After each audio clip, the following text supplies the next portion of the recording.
नमस्कार, आप सभी का स्वागत है सांची किरण न्यूज में। राष्ट्रीय खेल दिवस पर हुई प्रतियोगिता। हॉकी के जादूगर मेजर ध्यानचंद को दी गई श्रद्धांजलि। रायसेन जिले की बेगमगंज में राष्ट्रीय खेल दिवस सप्ताह 21 अगस्त से 29 अगस्त तक आयोजित कार्यक्रम के तहत हॉकी के महान जादूगर मेजर ध्यानचंद के जन्म दिवस के अवसर पर उनके चित्र के समक्ष पुष्प गुच्छ समर्पित कर उन्हें शिद्दत से याद किया गया। इस अवसर पर उन्हें खेल प्रेमियों द्वारा श्रद्धांजलि देते हुए खेल और युवा कल्याण विभाग मध्य प्रदेश के द्वारा प्रत्येक वर्ष की भांति इस वर्ष भी जिला खेल और युवा कल्याण अधिकारी जलज चतुर्वेदी के मार्गदर्शन में ग्रामीण युवा केंद्र बेगमगंज द्वारा सीएम राइस स्कूल के खेल मैदान पर 7 फुटबॉल का आयोजन एसडीएम सौरभ मिश्रा के मुख्य आतिथ्य में किया गया, जिसमें व्हाइट नाइट फुटबॉल क्लब और ब्लैक फुटबॉल क्लब के बीच रोमांचक मैच खेला गया। मैच के शुरू में मुख्य अतिथि एसडीएम सौरभ मिश्रा, प्राचार्य एमएल बघेल ने खिलाड़ियों से परिचय प्राप्त किया। दोनों टीमों के बीच फुटबॉल का रोचक मुकाबला देखने को मिला। ब्लैक नाइट फुटबॉल क्लब ने यह मैच 2-0 से जीतकर विजेता का खिताब पाया, वहीं व्हाइट नाइट फुटबॉल क्लब उप विजेता रहा। अतिथियों के कर कमल से खिलाड़ियों को फुटबॉल और ट्रॉफी पुरस्कार से सम्मानित किया गया। खेल विभाग ब्लॉक समन्वयक सुभाष रैकवार ने अतिथियों का आभार व्यक्त किया। प्रतियोगिता के दौरान उपस्थित आरजी नेमा व्यायाम शिक्षक, राहुल कुशवाहा बॉक्सिंग कोच, मोफईम अली, फैजान खान ने रेफरी का कर्तव्य निभाया और प्रतियोगिताएं संपन्न करने में योगदान दिया। उनके प्रति भी आभार व्यक्त किया गया। बेगमगंज से शब्बीर अहमद की रिपोर्ट, एसके न्यूज। पखवाड़ा चल रहा है खेल दिवस का, जो हम हॉकी के जादूगर मेजर ध्यानचंद जी के उपलक्ष्य में मनाते हैं जयंती के रूप में। तो आज हमने दोनों ही टीमों ने फुटबॉल का टूर्नामेंट खेला, उसमें दोनों ही टीमें फर्स्ट और सेकंड रही, लेकिन आपको और अच्छी मेहनत करना है। और अभी आप जो खेल रहे थे तो आप बिसल पे ध्यान नहीं दे रहे थे, है ना। कुछ खिलाड़ी इसमें ऐसे हैं जो बिसल बज रही थी लेकिन आप ध्यान नहीं दे पा रहे थे। तो आपको ध्यान रखना है कि बिसल बजती है तो क्यों बज रही है, उस पर भी ध्यान देना और तुरंत हमको रुक जाना यदि बिसल बजती है तो।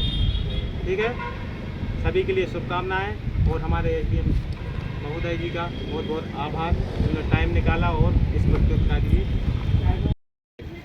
सर हैं जो, और रैकवार सर आपने मुझे बताया सर समय पे, और जैसे तैसे थोड़ा लेट हो गया। ये मेरे लिए भी सौभाग्य की बात है कि अभी अभी आया हूँ मैं, 10-15 दिन 20 दिन ही हुए हैं। तो जैसा आपने बताया कि कुछ बोलें, तो मैं बस यही कहूँगा कि मैं खुद ऐसे स्कूल में पढ़ा हूँ जहाँ सारे गेम्स होते थे, और उसका ही परिणाम है क्या होता है, गेम्स का उपयोग केवल किसी टीम में खेल के और उसमें कैरियर बनाने तक सीमित नहीं है। कोई भी गेम अपन खेलें तो उससे हार के बाद जीत लाने का अपन को सीख मिलती है। जैसे हम लोग यदि पीएससी की तैयारी करके यहाँ पहुँचे, तो मैं पीएससी के पहले लगभग 200 एग्ज़ाम्स में फेल हुआ हूँ। ऐसा कोई एग्ज़ाम नहीं है जिसमें मैं फेल ना हुआ हूँ, और एमपीपीएससी में मेरी मध्य प्रदेश में फर्स्ट रैंक है। और ये इसका कारण ये है क्योंकि गेम्स में अपन हारते हैं फिर जीतते हैं, फिर हारते हैं फिर जीतते हैं, वो इसी चीज़ से सीख सकते हैं। एक बार यदि पीएससी में फेल हो गए, पीएमटी में फेल हो गए, तो अपन फिर दूसरे रास्ते चले जाते हैं, लेकिन इसमें हमें बार बार वही काम करने का मौका मिलता है। तो इसलिए गेम्स आपको लगातार खेलते रहना है, और ऐसे गेम खेलें जो आउटडोर हों, वो बहुत अच्छा है, क्योंकि आज के समय में ये मोबाइल वगैरह जो चल गए हैं तो इनमें बड़ा मज़ा आता है। और आप लोगों को ये भी हम अपनी तरफ से सीख देना चाहेंगे कि हमारे ज़माने में, सर लोगों के ज़माने में, ये मोबाइल जैसी चीज़ बहुत कम और नहीं ना के बराबर होती थी, और आपके समय में ये बड़ा चुनौती है, क्योंकि इसका उपयोग भी करना है और इतना ही उपयोग करना है कि वो अपना उपयोग ना करने लगे। स्क्रॉल करते करते अगला देखना है कि नहीं देखना है, ये आप डिसाइड करो, है ना। सब लोग एंड्रॉयड वगैरह घर पे चलाते होंगे, लेकिन यहाँ ज़मीन पे आसमान के नीचे जो करोगे आप, वो दुनिया में जाएगा। बंद कमरे के अंदर अपन यदि पढ़ाई लिखाई का काम करते हैं तो उस मशीन से, इस इंस्ट्रूमेंट से अपन को कुछ लेना है, बस वो अपनी एनर्जी, वो अपना कंसंट्रेशन ना लेने लगे। ये एक दूसरी चीज़ आप लोगों से कहना चाहूँगा। बहुत अच्छा लगा, और दोनों टीमों को बहुत बहुत शुभकामनाएँ। आगे भी ऐसे खेलते रहें, जब भी मुझे समय मिलेगा मैं आता रहूँगा। धन्यवाद। उपलक्ष्य में हुआ है, और ऐसा कहते हैं, ऐसा लगता था जैसे गेंद उनकी हॉकी से चुंबक की तरह चिपक गई हो। ऐसा माजदा, ऐसा उनका जादू था।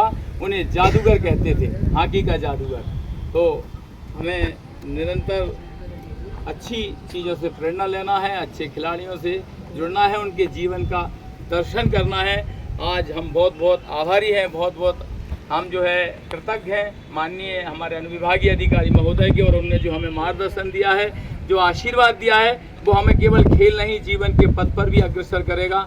बहुत बहुत धन्यवाद। मैं प्राचार्य महोदय से भी निवेदन करूँगा कि हमारे अनुविभागीय अधिकारी महोदय का आभार और उनके इस मतलब इतनी कठिन और जटिल व्यवस्थाओं के बाद भी हमारे बीच में हुए हैं, आभार प्रस्तुत करने का पेश करें।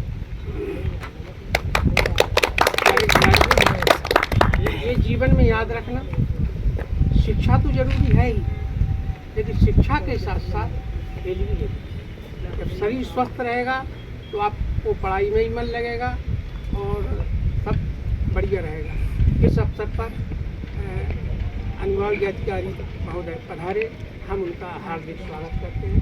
बहुत बहुत